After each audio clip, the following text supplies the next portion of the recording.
ಪ್ರಮುಖ ಸುದ್ದಿಗಳನ್ನು ನೋಡೋಣ ಟಾಪ್ 24ನಲ್ಲಿ. ಸಿಲಿಕಾನ್ ಸಿಟಿ ಬೆಂಗಳೂರಿನ ಪೊಲೀಸರಿಗೆ ಇಲಾಖೆಯಿಂದ ಹೊಸ ನಿಯಮ ಜಾರಿಯಾಗಿದೆ. ಇನ್ಮುಂದೆ ಕಾನೂನು ಸುವ್ಯವಸ್ಥೆ, ಬಂದೋಬಸ್ತ್, ಚುನಾವಣಾ ಕರ್ತವ್ಯ, ಅಪರಾಧ ಪ್ರಕರಣಗಳ ತನಿಖೆಗಳಿಗೆ ಹೋಗುವ ಪೊಲೀಸರಿಗೆ ಬ್ರೇಕ್ ಹಾಕಿ ಆದೇಶ ಹೊರಡಿಸಲಾಗಿದೆ. ಇತ್ತೀಚೆಗೆ ಆಂಧ್ರಪ್ರದೇಶದ ಚಿತ್ತೂರು ಬಳಿ ನಡೆದ ಭೀಕರ ಅಪಘಾತಕ್ಕೆ ಸಬ್ ಇನ್ಸ್ಪೆಕ್ಟರ್, ಕಾನ್ಸ್ಟೇಬಲ್ ಸೇರಿದಂತೆ 3 ದಾರುಣವಾಗಿ ಸಾವನ್ನಪ್ಪಿದ್ರು. ಈ ಹಿನ್ನೆಲೆ ಕಾನೂನು ಸುವ್ಯವಸ್ಥೆ, ಬಂದೋಬಸ್ತ್ ತನಿಖೆಗಳಿಗೆ ಹೋಗುವ ಪೊಲೀಸರಿಗೆ ಬ್ರೇಕ್ ಹಾಕಿ ಡಿಜಿಪಿ ಪ್ರವೀಣ್ ಸೂದ್ ಹೊಸ ಆದೇಶವನ್ನು ಹೊರಡಿಸಿದ್ದಾರೆ. ಪೊಲೀಸ್ ಸಿಬ್ಬಂದಿ ಹಿತದೃಷ್ಟಿಯಿಂದ ಈ ರೀತಿಯ ನಿರ್ಧಾರ ತೆಗೆದುಕೊಳ್ಳಲಾಗಿದೆ. ವಿಜಯಪುರದಲ್ಲಿ ಜನತಾ ಮಟನ್ ಶಾಪ್ ಮಾಲೀಕ ಮತ್ತು ವ್ಯಕ್ತಿಯೋರ್ವನ ಮಧ್ಯೆ ಹಣಕಾಸಿನ ವಿಚಾರವಾಗಿ ಗಲಾಟೆ ನಡೆದಿದೆ. ಇಬ್ಬರು ಜಗಳವಾಡುತ್ತಾ ರಸ್ತೆಗೆ ಬಂದ್ಬಿಟ್ಟಿದ್ದಾರೆ. ನಡು ರಸ್ತೆಯಲ್ಲೇ ಜಗಳ ಆಡೋದ್ರಿಂದ ಟ್ರಾಫಿಕ್ ಜಾಮ್ ಆಗಿ ಹೈಡ್ರಾಮಾ ಸೃಷ್ಟಿಯಾಗೋಗಿತ್ತು. ಇದೇ ಮಾರ್ಗವಾಗಿ ಎಸ್ಪಿ ಎಚ್ಡಿ ಆನಂದ್ ಕುಮಾರ್ ಕಚೇರಿಗೆ ಕಾರಿನಲ್ಲಿ ಹೊರಟಿದ್ರು. ಗಲಾಟೆ ನೋಡಿ ಎಸ್ಪಿ ಲಾಠಿ ಹಿಡಿತಿದ್ದಂತೆ ಎಲ್ಲರೂ ದಿಕ್ಕುಪಾಲಾಗಿ ಓಡಿದ್ದಾರೆ. ಡಿವೈಎಸ್ಪಿ ಸೇರಿದಂತೆ ಪೊಲೀಸರು ಲಾಠಿಯೊಂದಿಗೆ ಬಂದು ಪರಿಸ್ಥಿತಿ ತಿಳಿಗೊಳಿಸಿದ್ರು. ಮಟನ್ ಶಾಪ್ ಮಾಲೀಕನಿಗೂ ತಾಕೀತು ಮಾಡಿದ್ದಾರೆ. ಚಾಮರಾಜನಗರ ಜಿಲ್ಲೆಯ ಬಂಡೀಪುರ ಅರಣ್ಯದಲ್ಲಿ ಸಫಾರಿಗೆ ಹೋಗಿದ್ದ ಪ್ರವಾಸಿಗರಿಗೆ ಕಾಡಾನೆಯೊಂದು ಶಾಕ್ ಕೊಟ್ಟಿದೆ. ಸಫಾರಿ ವಾಹನವನ್ನ ಗಜರಾಜ ಬೆನ್ನಟ್ಟಿ ಹೋಗಿದ್ದಾನೆ. ತಕ್ಷಣವೇ ವಾಹನವನ್ನ ಚಾಲಕ ರಿವರ್ಸ್ ಓಡಿಸಿದ್ದಾನೆ. ರಿವರ್ಸ್ ಓಡಿಸಿದ್ರೂ ಬಿಡದೆ ವಾಹನವನ್ನ ಹಿಂಬಾಲಿಸಿದ ಆನೆ ಸ್ವಲ್ಪ ದೂರ ಅಟ್ಟಿಸಿಕೊಂಡು ಬಂದಿದೆ. ಬಳಿಕ ಆನೆ ಕಾಡಿನತ್ತ ಮುಖ ಮಾಡ್ತಿದ್ದಂತೆ ಸಫಾರಿಗೆ ತೆರಳಿದ್ದವರು ನಿಟ್ಟುಸಿರು ಬಿಟ್ಟಿದ್ದಾರೆ. ತಾಯಿ ಇಲ್ಲದ 1 ತಿಂಗಳ ಆನೆ ಮರಿಯೊಂದು ನಾಟಿ ಹಸುಗಳ ಜೊತೆಗೆ ದಾರಿ ತಪ್ಪಿ ಕಾಡಿನಿಂದ ನಾಡಿಗೆ ಬಂದಿದೆ. ರಾಮನಗರ ಜಿಲ್ಲೆಯ ಕನಕಪುರ ತಾಲೂಕಿನ ಭೂಹಳ್ಳಿ ಸಮೀಪದ ಕಾವೇರಿ ವನ್ಯಜೀವಿ ಧಾಮದ ಕುದುರೆ ದಾರಿಯಲ್ಲಿ ತಾಯಿ ಆನೆ ಕಂದಕಕ್ಕೆ ಉರುಳಿ ಮೃತಪಟ್ಟಿದೆ. ಈ ವೇಳೆ 1 ತಿಂಗಳ ಆನೆ ಮರಿ 2-3 ದಿನಗಳ ಕಾಲ ಮಳೆ ಚಳಿಯಲ್ಲಿಯೇ ಅಮ್ಮನಿಗಾಗಿ ಕಣ್ಣೀರಿಟ್ಟಿದೆ. ಬಳಿಕ ನಿತ್ರಾಣಗೊಂಡ ಮರಿ ಆನೆ ಕಾಡಿಗೆ ಮೇಯೋಕೆ ಹೋಗಿದ್ದಾಗ ನಾಟಿ ಹಸುಗಳ ಜೊತೆ ಸೋಲಿಗೆರೆ ಗ್ರಾಮಕ್ಕೆ ಬಂದಿದೆ. ಸದ್ಯ ಅರಣ್ಯ ಇಲಾಖೆ ಜೊತೆಗೂಡಿ 3 ದಿನಗಳಿಂದ ಮರಿ ಆನೆಗೆ ಆರೈಕೆ ಮಾಡ್ತಿದ್ದಾರೆ. ಕೋಲಾರದಲ್ಲಿ ಕಳೆದ 15 ದಿನಗಳಿಂದ ಸುರಿತಾ ಇರೋ ವರುಣನ ಆರ್ಭಟಕ್ಕೆ ರೈತರು ಸಂಕಷ್ಟಕ್ಕೀಡಾಗಿದ್ದಾರೆ. ಸುರಿತಾ ಇರೋ ನಿರಂತರ ಮಳೆಗೆ ನೂರಾರು ಹೆಕ್ಟೇರ್ ಪ್ರದೇಶದಲ್ಲಿ ಕೋಟ್ಯಾಂತರ ರೂಪಾಯಿ ಬೆಲೆಯ ಬೆಳೆಗಳು ನಾಶವಾಗ್ತಾ ಇದ್ರೆ, ಇತ್ತ ಮಳೆಯಿಂದಾಗಿ ಗುಲಾಬಿ, ಸೇವಂತಿಗೆ, ಚೆಂಡು ಹೂವುಗಳ ತೋಟಗಳು ಸಂಪೂರ್ಣ ಜಲಾವೃತಗೊಂಡಿವೆ. ನೀರಿನ ಪ್ರಮಾಣ ಹೆಚ್ಚಾಗಿರುವ ಕಾರಣ ಹೂವಿನ ತೋಟಗಳು ಕೊಳೆಯುವ ಸ್ಥಿತಿಗೆ ಬಂದಿವೆ. ಹಬ್ಬಗಳಲ್ಲಿ ಒಂದಿಷ್ಟು ಹಣ ನೋಡಬಹುದು ಎಂದುಕೊಂಡಿದ್ದ ರೈತರಿಗೆ ನಿರಾಸೆ ತಂದಿದೆ.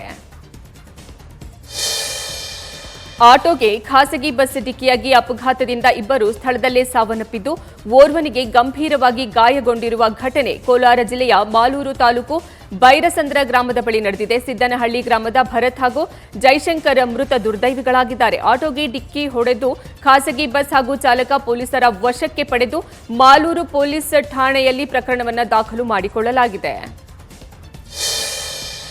ಪ್ರಗತಿಪರ ಸಂಘಟನೆಗಳಿಂದ ಇಂದು ಕೋಲಾರ ಜಿಲ್ಲೆಯ ಕೆಜಿಎಫ್ ನಗರ ಬಂದ್ಗೆ ಕರೆ ಕೊಟ್ಟಿದೆ.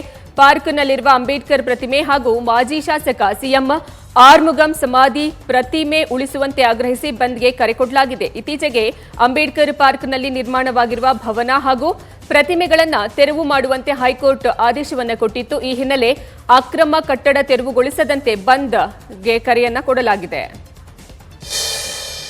ಚಿಕ್ಕಬಳ್ಳಾಪುರದ ಜೆಡಿಎಸ್ ಕಚೇರಿಯಲ್ಲಿ ಪರಿಷತ್ ಸದಸ್ಯ ಶರವಣ ನೇತೃತ್ವದಲ್ಲಿ ಜೆಡಿಎಸ್ ನಾಯಕರು ಸಭೆಯನ್ನ ನಡೆಸಲಾಯಿತು.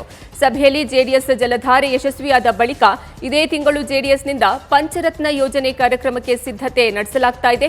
ಮುಂಬರುವ ಚುನಾವಣೆಗಳಲ್ಲಿ ಅಭ್ಯರ್ಥಿಗಳನ್ನು ಗೆಲ್ಲಿಸುವ ಬಗ್ಗೆ ಜೆಡಿಎಸ್ ಮುಖಂಡರು ಚರ್ಚೆಯನ್ನ ಮಾಡಿದ್ದಾರೆ. ಈ ವೇಳೆ ಬಿಜೆಪಿ ಹಾಗೂ ಕಾಂಗ್ರೆಸ್ ವಿರುದ್ಧ ಜೆಡಿಎಸ್ ಮುಖಂಡರು ವಾಗ್ದಾಳಿ ಕೂಡ ನಡೆಸಿದ್ದಾರೆ. ಪವರ್ ಸ್ಟಾರ್ ಪುನೀತ್ ರಾಜ್ಕುಮಾರ್ರನ್ನ ಅಭಿಮಾನಿಗಳು, ಸ್ನೇಹಿತರು, ಕುಟುಂಬದವರು ಸಖತ್ ಮಿಸ್ ಮಾಡಿಕೊಳ್ತಿದ್ದಾರೆ. ಅವರನ್ನ ದೊಡ್ಡ ಪರದೆ ಮೇಲೆ ನೋಡಬೇಕು ಅನ್ನೋದು ಫ್ಯಾನ್ಸ್ ಬಯಕೆ ಆಗಿದೆ. ಹೃದಯಾಘಾತದಿಂದ ನಿಧನರಾಗುವುದಕ್ಕೂ ಮುನ್ನ ಪುನೀತ್ ರಾಜ್ಕುಮಾರ್ ಲಕ್ಕಿ ಮ್ಯಾನ್ ಸಿನಿಮಾದಲ್ಲಿ ನಟಿಸಿದ್ರು. ಆ ಚಿತ್ರವೀಗ ಬಿಡುಗಡೆ ಆಗಿದೆ. ಇಂದು ಲಕ್ಕಿ ಮ್ಯಾನ್ ಸಿನಿಮಾ ರಿಲೀಸ್ ಆಗಲಿದೆ. ಆದರೆ 1 ದಿನ ಮುನ್ನ ಅಂದ್ರೆ ನಿನ್ನೆ ಅನೇಕ ಕಡೆಗಳಲ್ಲಿ ಪೇಯ್ಡ್ ಪ್ರೀಮಿಯರ್ ಶೋಗೆ ವ್ಯವಸ್ಥೆಯನ್ನ ಮಾಡಲಾಗಿತ್ತು. ನಗರದ ವೀರೇಶ ಚಿತ್ರಮಂದಿರ ಹಾಗೂ ಜಿಟಿ ಮಾಲ್ನಲ್ಲಿ ಲಕ್ಕಿ ಮ್ಯಾನ್ ಸಿನಿಮಾ ರಿಲೀಸ್ ಆಗಿದ್ದು, ಸೆಲೆಬ್ರಿಟಿಗಳು ಬಂದು ಚಿತ್ರವನ್ನ ವೀಕ್ಷಿಸಿ ಮೆಚ್ಚುಗೆಯನ್ನ ವ್ಯಕ್ತಪಡಿಸಿದ್ದಾರೆ. ಮಹಾರಾಷ್ಟ್ರದಲ್ಲಿ ಮತ್ತೆ ವರುಣ ಆರ್ಭಟಿಸೋಕೆ ಶುರು ಮಾಡಿದ್ದಾರೆ. ನಾಸಿಕ್ನಲ್ಲಿ ನಿರಂತರವಾಗಿ ಮಳೆಯಾಗುತ್ತಿರುವ ಪರಿಣಾಮ ಸಾಕಷ್ಟು ಅವಾಂತರ ಸೃಷ್ಟಿಯಾಗಿದೆ. ಗೋದಾವರಿ ನದಿ ಮೈದುಂಬಿ ಹರಿತಾ ಇದೆ. ಪರಿಣಾಮ ಗೋದಾವರಿ ನದಿ ತೀರದಲ್ಲಿ ಬರುವ ವಿವಿಧ ದೇವಾಲಯಗಳು ಜಲಾವೃತವಾಗಿವೆ. ಮದ್ಯದಲ್ಲಿ ವಿಷ ಬೆರೆಸಿ ಬಿಜೆಪಿ ನಾಯಕಿ ಸೊನಾಲಿ ಫೊಗಾಟ್ರನ್ನ ಹತ್ಯೆ ಮಾಡಿದ್ದ ಗೋವಾದ ಕರ್ಲೀಸ್ ರೆಸ್ಟೋರೆಂಟ್ ಕಟ್ಟಡ ಶೀಘ್ರದಲ್ಲೇ ಧ್ವಂಸಗೊಳ್ಳಲಿದೆ. ಕರಾವಳಿ ತೀರ ರಕ್ಷಣೆ ನಿಯಮಗಳನ್ನು ಉಲ್ಲಂಘಿಸಿದ್ರಿಂದ ಈ ಕ್ರಮ ಕೈಗೊಳ್ಳುವಂತೆ ರಾಷ್ಟ್ರೀಯ ಹಸಿರು ನ್ಯಾಯಪೀಠ ಆದೇಶವನ್ನು ಕೊಟ್ಟಿದೆ. ಜುಲೈನಲ್ಲಿ ನಡೆದ ಅಂತಿಮ ವಿಚಾರಣೆಯಲ್ಲಿ ಗೋವಾ ಕರಾವಳಿ ಪ್ರಾಧಿಕಾರ ರೆಸ್ಟೋರೆಂಟ್ ಕಟ್ಟಡವನ್ನ ಕೆಡವೋಕೆ ಆದೇಶವನ್ನ ನೀಡಿತ್ತು. ಅದನ್ನ ಗೋವಾದಲ್ಲಿರುವ ಬಾಂಬೆ ಹೈಕೋರ್ಟ್ ಪೀಠ ಮತ್ತು ಸುಪ್ರೀಂ ಕೋರ್ಟ್ನಲ್ಲಿ ರೆಸ್ಟೋರೆಂಟ್ ಮಾಲೀಕರು ಪ್ರಶ್ನೆ ಮಾಡಿದ್ರು. ಅಲ್ಲದೆ ಎನ್ಜಿಟಿಯಲ್ಲಿ ಅರ್ಜಿಯನ್ನು ಕೂಡ ಸಲ್ಲಿಸಿದ್ರು. ಬಿಹಾರದಲ್ಲಿನ ರಾಜಕೀಯ ಬೆಳವಣಿಗೆ ಆ ರಾಜ್ಯಕ್ಕೆ ಮಾತ್ರ ಸೀಮಿತವಾಗಿದ್ದು ರಾಷ್ಟ್ರ ರಾಜಕೀಯದ ಮೇಲೆ ಪರಿಣಾಮ ಬೀರೋದಿಲ್ಲ ಅಂತ ಚುನಾವಣಾ ಕಾರ್ಯತಂತ್ರ ನಿಪುಣ ಪ್ರಶಾಂತ್ ಕಿಶೋರ್ ಹೇಳಿದ್ದಾರೆ. ಬಿಹಾರ ಮುಖ್ಯಮಂತ್ರಿ ನಿತೀಶ್ ಕುಮಾರ್ ದೆಹಲಿ ಭೇಟಿ ನಂತರ ಸುದ್ದಿಗೋಷ್ಠಿ ನಡೆಸಿ ಮಾತನಾಡಿದ ಅವರು, ಯಾರೋ ಒಬ್ಬರು ದೆಹಲಿಯಲ್ಲಿ ರಾಜಕೀಯ ಮುಖಂಡರನ್ನ ಭೇಟಿಯಾಗ್ತಿದ್ದಾರೆ ಅಂದ್ರೆ ಅವರ ಶ್ರೇಷ್ಠತೆ ರಾಷ್ಟ್ರಮಟ್ಟದಲ್ಲಿ ಬೆಳೀತಾ ಇದೆ ಅಂತ ಅರ್ಥ ಅಲ್ಲ. ಮಮತಾ ಬ್ಯಾನರ್ಜಿ, ಕೆಸಿಆರ್ ಕೂಡ ದೆಹಲಿಯಲ್ಲಿ ಹಲವರನ್ನ ಭೇಟಿ ಮಾಡಿದ್ದಾರೆ ಅಂತ ಹೇಳಿದ್ದಾರೆ. 2024ರ ಲೋಕಸಭೆ ಚುನಾವಣೆಗೂ ಮುನ್ನ ಪಶ್ಚಿಮ ಬಂಗಾಳದ ಮುಖ್ಯಮಂತ್ರಿ ಮಮತಾ ಬ್ಯಾನರ್ಜಿ ಮಹತ್ವದ ಘೋಷಣೆ ಮಾಡಿದ್ದಾರೆ. ಪಕ್ಷದ ಕಾರ್ಯಕ್ರಮವೊಂದರಲ್ಲಿ ಮಾತನಾಡಿದ ವೇಳೆ ದೀದಿ ವಿರೋಧ ಪಕ್ಷಗಳನ್ನು ಒಗ್ಗೂಡಿಸೋಕೆ ಬಿಹಾರ ಮುಖ್ಯಮಂತ್ರಿಗಳ ಪ್ರಯತ್ನಗಳ ಮಧ್ಯೆ ಮುಂದಿನ ಸಾರ್ವತ್ರಿಕ ಚುನಾವಣೆಯಲ್ಲಿ ಬಿಜೆಪಿಯನ್ನ ಸೋಲಿಸೋಕೆ ಎಲ್ಲಾ ಬಿಜೆಪಿಯೇತರ ಪಕ್ಷಗಳು ಒಂದಾಗಲಿವೆ ಅಂತ ತಿಳಿಸಿದ್ದಾರೆ. ಪ್ರಧಾನಿ ನರೇಂದ್ರ ಮೋದಿ ಮೇಕ್ ಇನ್ ಇಂಡಿಯಾಗೆ ಒತ್ತು ನೀಡುತ್ತಿರುವ ಹಿನ್ನೆಲೆ ಭವಿಷ್ಯದಲ್ಲಿ ದೇಶದಲ್ಲಿ ಶಸ್ತ್ರಾಸ್ತ್ರಗಳ ಕೊರತೆ ಎದುರಾಗುವ ಸಾಧ್ಯತೆ ಇದೆ ಅಂತ ಹೇಳಲಾಗ್ತಾ ಇದೆ. ಸಾಮಾನ್ಯವಾಗಿ ಭಾರತ ಸೇರಿದಂತೆ ಹಲವಾರು ದೇಶಗಳು ಹೊಸ ತಂತ್ರಜ್ಞಾನದ ಶಸ್ತ್ರಾಸ್ತ್ರವನ್ನ ಖರೀದಿ ಮಾಡಬೇಕಾದ್ರೆ ಹೆಚ್ಚು ನುರಿತ ದೇಶಗಳಿಂದ ಶಸ್ತ್ರಾಸ್ತ್ರಗಳನ್ನು ಆಮದು ಮಾಡಿಕೊಳ್ಳಲಾಗ್ತಿತ್ತು. ಆದ್ರೀಗ ಚೀನಾ ಸೇರಿದಂತೆ ಹಲವು ರಾಷ್ಟ್ರಗಳು ಭಾರತಕ್ಕೆ ತಂತ್ರಜ್ಞಾನ ನೀಡೋಕೆ ಹಿಂದೇಟು ಹಾಕೋಕೆ ಆರಂಭ ಮಾಡಿವೆ. ಹೀಗಾಗಿ 2026ರ ವೇಳೆಗೆ ಭಾರತದಲ್ಲಿ ಶಸ್ತ್ರಾಸ್ತ್ರಗಳ ಕೊರತೆ ಶುರುವಾಗಲಿದ್ದು 2030ರ ವೇಳೆಗೆ ಯುದ್ಧ ವಿಮಾನಗಳ ಕೊರತೆ ಎದುರಾಗಲಿದೆ ಅಂತ ಹೇಳಲಾಗ್ತಾ ಇದೆ. ನಿನ್ನೆ ಪ್ರಧಾನಿ ಮೋದಿ ನೇತಾಜಿ ಪ್ರತಿಮೆಯನ್ನ ಅನಾವರಣಗೊಳಿಸಿದ್ರು. ಬಳಿಕ ಹೊಸ ಸೆಂಟ್ರಲ್ ವಿಸ್ತಾ ಅವೆನ್ಯೂದಲ್ಲಿನ ವಸ್ತು ಪ್ರದರ್ಶನ ಕೇಂದ್ರಕ್ಕೆ ಭೇಟಿ ಕೊಟ್ಟರು. ಈ ವೇಳೆ ಜನವರಿ 26ರಂದು ಗಣರಾಜ್ಯೋತ್ಸವ ಪರೇಡ್ಗೆ ಸೆಂಟ್ರಲ್ ವಿಸ್ತಾದ ಪುನರಾಭಿವೃದ್ಧಿ ಯೋಜನೆಯ ಕಾರ್ಮಿಕರನ್ನ ಆಹ್ವಾನಿಸುವುದಾಗಿ ಘೋಷಣೆ ಮಾಡಿದ್ರು. ಸೆಂಟ್ರಲ್ ವಿಸ್ತಾ ಯೋಜನೆಯಲ್ಲಿ ಶ್ರಮ ವಹಿಸಿದ ಕಾರ್ಮಿಕರ ಜೊತೆ ಮಾತನಾಡಿ ಗಣರಾಜ್ಯೋತ್ಸವ ಪರೇಡ್ಗೆ ಶ್ರಮಜೀವಿಗಳನ್ನು ಆಹ್ವಾನಿಸುವುದು ಹೆಮ್ಮೆಯ ವಿಚಾರ ಅಂತ ಪ್ರಧಾನಿ ಹೇಳಿದ್ದಾರೆ. ಕೇವಲ 1 ವರ್ಷದಲ್ಲಿದ್ದಾಗ ಬಾಲ್ಯ ವಿವಾಹದ ಸಂಕೋಲೆಯಲ್ಲಿ ಸಿಲುಕಿ 20 ವರ್ಷಗಳ ನಿರಂತರ ಹೋರಾಟದ ಬಳಿಕ ರಾಜಸ್ಥಾನದ ರೇಖಾಗೆ ನಿನ್ನೆ ತಮ್ಮ ಜನ್ಮದಿನದಂದೇ ಬಾಲ್ಯ ವಿವಾಹದಿಂದ ಮುಕ್ತಿ ಸಿಕ್ಕಿದೆ. ಸಾರಥಿ ಟ್ರಸ್ಟ್ನ ಮ್ಯಾನೇಜಿಂಗ್ ಟ್ರಸ್ಟಿ ಮತ್ತು ಪುನರ್ವಸತಿ ಮನಃಶಾಸ್ತ್ರಜ್ಞ ಡಾಕ್ಟರ್ ಕೃತಿ ಭಾರತಿಯವರ ಬೆಂಬಲದೊಂದಿಗೆ ರೇಖಾ ತಮ್ಮ ಬಾಲ್ಯ ವಿವಾಹದಿಂದ ಹೊರಬರೋಕೆ ಕೌಟುಂಬಿಕ ನ್ಯಾಯಾಲಯದಲ್ಲಿ ಕಾನೂನು ಹೋರಾಟ ನಡೆಸಿದ್ರು. ತಮ್ಮ ಬಾಲ್ಯ ವಿವಾಹ ರದ್ದು ಕೋರಿ ರೇಖಾ ಸಲ್ಲಿಸಿದ್ದ ಅರ್ಜಿಯ ವಿಚಾರಣೆ ನಡೆಸಿದ ಜೋಧ್ಪುರ್ ಕೌಟುಂಬಿಕ ನ್ಯಾಯಾಲಯದ ನ್ಯಾಯಾಧೀಶರು ರೇಖಾ ಅವರ ಬಾಲ್ಯ ವಿವಾಹವನ್ನು ರದ್ದುಗೊಳಿಸುವ ಐತಿಹಾಸಿಕ ತೀರ್ಪು ನೀಡಿದ್ದಾರೆ. ಈ ಮೂಲಕ ಬಾಲ್ಯ ವಿವಾಹದ ಅನಿಷ್ಟ ಪದ್ಧತಿ ವಿರುದ್ಧ ಬಲವಾದ ಸಂದೇಶವನ್ನ ಸಾರಿದ್ದಾರೆ.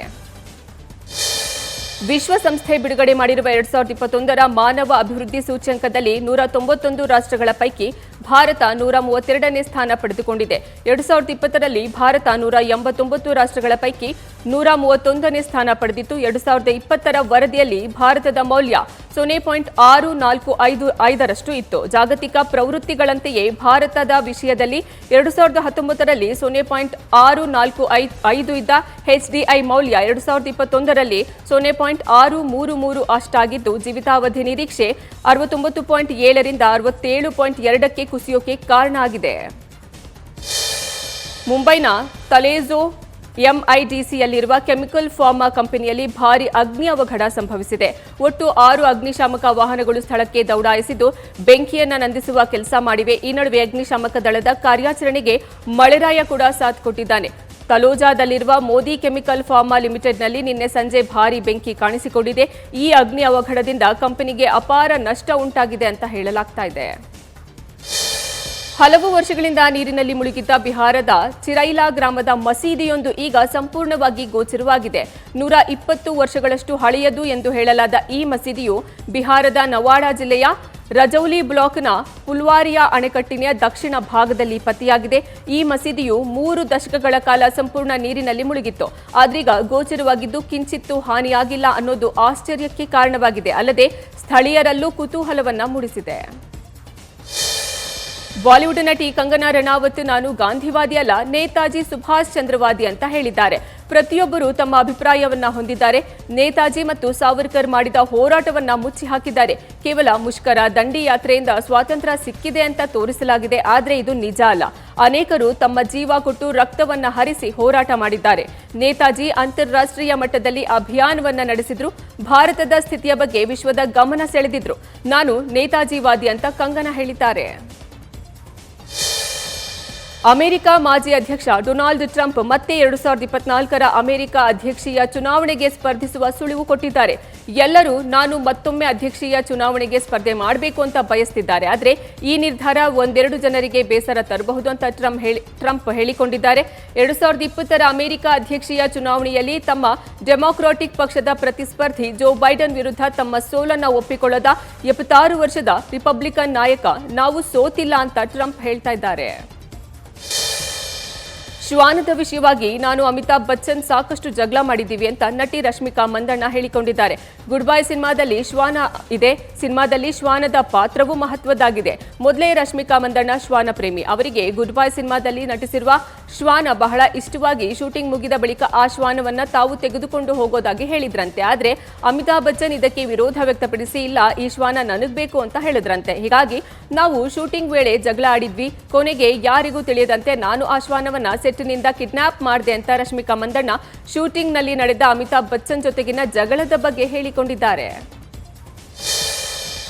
ಹಿಂದಿಯ ಬಹು ಜನಪ್ರಿಯ ಕಾರ್ಯಕ್ರಮ ದಿ ಕಪಿಲ್ ಶರ್ಮಾ ಶೋನ ಜನಪ್ರಿಯ ನಟರನ್ನ ಹೊರಹಾಕುವ ಕಪಿಲ್ರ ಹಳೆಯ ಚಾಳಿ ಮುಂದುವರೆದಿದೆ ಅಂತ ಹೇಳಲಾಗ್ತಾ ಇದೆ.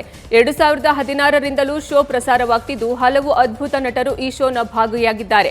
ಆದರೆ ಶೋನ ಮುಖ್ಯ ನಿರೂಪಕ ಕಪಿಲ್ ಶರ್ಮಾ ಆಗಾಗ್ಗೆ ತನ್ನದೇ ತಂಡದ ಸದಸ್ಯರ ಜೊತೆ ಜಗಳ ಮಾಡಿಕೊಂಡು ನಟರನ್ನ ಶೋನಿಂದ ಹೊರಹಾಕಿದ್ದಿದೆ. ಇದೀಗ ಹೊಸ ಸೀಸನ್ ಆರಂಭಕ್ಕೂ ಮುನ್ನವೇ ಕಪಿಲ್ ಶರ್ಮಾ ನಟ ಚಂದನ್ ಪ್ರಭಾಕರ್ರನ್ನ ಹೊರಗೆ ಕಳುಹಿಸಿದ್ದಾರೆ. ಈ ಬಗ್ಗೆ ಮಾತನಾಡಿರುವ ಚಂದನ್ ಪ್ರಭಾಕರ್, ನಾನು ಶೋನಿಂದ ಹೊರಗೆ ಹೋಗಿರೋದು ನಿಜ, ಆದರೆ ಇದಕ್ಕೆ ನಿಖರ ಕಾರಣ ಗೊತ್ತಿಲ್ಲ ಅಂತ ಹೇಳಿದ್ದಾರೆ. ಏಷ್ಯಾ ಕಪ್ ಟೂರ್ನಿಯಿಂದ ಹೊರಬಿದ್ದ ಬಳಿಕ ಬ್ಯಾಟಿಂಗ್, ಬೌಲಿಂಗ್ ಸಾಂಘಿಕ ಪ್ರದರ್ಶನ ನೀಡಿದ ಭಾರತ ತಂಡ ಅಫ್ಘಾನಿಸ್ತಾನ ವಿರುದ್ಧ ನಡೆದ ಕೊನೆಯ ಪಂದ್ಯದಲ್ಲಿ ಭರ್ಜರಿ ಜಯ ಸಾಧಿಸಿದೆ. ದುಬೈ ಕ್ರೀಡಾಂಗಣದಲ್ಲಿ ನಡೆದ ಪಂದ್ಯದಲ್ಲಿ ಟಾಸ್ ಸೋತು ಮೊದಲು ಬ್ಯಾಟ್ ಮಾಡಿದ ಭಾರತ 20 ಓವರ್ಗಳಲ್ಲಿ 2 ವಿಕೆಟ್ಗೆ 212 ರನ್ ಗಳಿಸಿದ್ರೆ ಅಫ್ಘಾನಿಸ್ತಾನ 8 ವಿಕೆಟ್ಗೆ 111 ರನ್ ಗಳಿಸಿ ಸೋಲು ಕಂಡಿತು. ಉಭಯ ತಂಡಗಳಿಗೂ ಔಪಚಾರಿಕವಾಗಿದ್ದ ಪಂದ್ಯದಲ್ಲಿ ಭಾರತ ಗೆದ್ದು ಅಭಿಯಾನವನ್ನ ಅಂತ್ಯಗೊಳಿಸಿದೆ.